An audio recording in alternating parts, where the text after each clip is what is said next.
दोस्तों नमस्कार। आज जो मैं वीडियो के मार्फत आपके पास एक सब्जेक्ट सुनाने जा रहा हूँ। दावा करता हूँ आपको बहुत अच्छा लगेगा, और अगर अच्छा लगेगा तो ज़रूर इस वीडियो को लाइक करिएगा और हमारे चैनल को सब्सक्राइब भी करिएगा, ताकि आपको आने वाले समय में अच्छे सामाजिक मुद्दों पे मेरी बातें सुनने को मिलेंगी। दोस्तों, राम और रावण का जब युद्ध हुआ था, राम के हाथों बाहुबली जब रावण पराजित होकर इस दुनिया से जाने लगा, तो रावण ने एक बहुत अच्छा मंत्र राम को बता कर गया।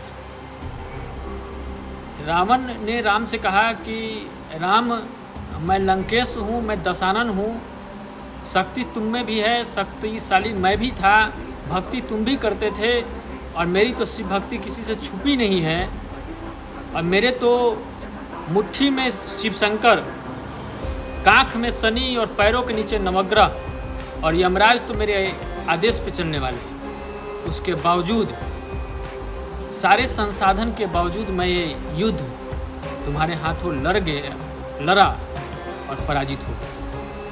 कोई संसाधन तुम्हारे पास नहीं था, फिर भी तुम इस युद्ध को विजयी हो गए, और मैं इस युद्ध को हार गया। तुम जिंदगी जीने जा रहे हो और मैं इस जिंदगी से हाथ धोकर जा रहा हूँ। राम, जब लंका से निकलकर जब तुम अयोध्या में राज सिंहासन पर बैठना, तो सोचना कि मेरी तो पूरी लंका सोने की थी, तुम्हारा तो अयोध्या का राज सिंहासन भी सोने का नहीं होगा। उसके बावजूद मैं युद्ध हार गया और तुम युद्ध जीत गए। हे राम, जब आप अयोध्या के राज सिंहासन पर बैठना, तो एक बार मेरा फोटो, मेरा चेहरा अपने आंखों में याद करके सोचना कि आखिर ऐसा क्या हुआ कि सब कुछ के बावजूद, सब रहते हुए, देवताओं की शक्ति रहते हुए भी, मुझे मेरी भक्ति रहते हुए भी मैं यह लड़ाई हार गया और लड़ाई आप जीत गए। रावण ने श्री राम से कहा कि रावण, ये लड़ाई इसलिए हारा राम, क्योंकि तुम्हारा भाई तुम्हारे साथ था।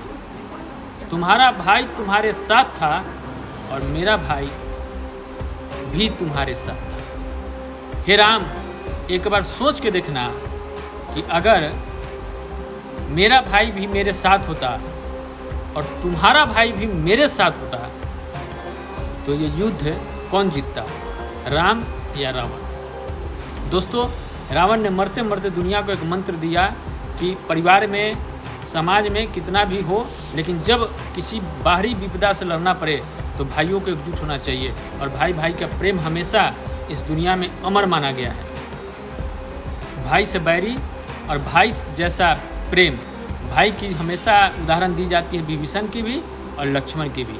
तो हमेशा लक्ष्मण बनने की कोशिश करिए, हमेशा सभी भाइयों से कहूँगा। दोस्तों, एकता में बहुत बल है। अंकों की जब लड़ाई हो रही थी तो 9 ने 8 को मारा, 8 ने 7 को, 7 ने 6 को, 6 ने 5 को, 5 ने 4 को, 4 ने 3 को, 2 ने 1 को मारा। बेचारा एक अकेला रह गया। उसके पास जब कोई विकल्प नहीं मिला तो उसने 0 को जाकर गले लगा और कहा कि मैं आपसे दोस्ती करता हूँ, आओ हम दोनों अपना ताकत इस दुनिया को दिखाएंगे। 9 भी धराशायी, 8 भी धराशायी, 7, 6, 5, 4, 3 सब धराशायी हो गए।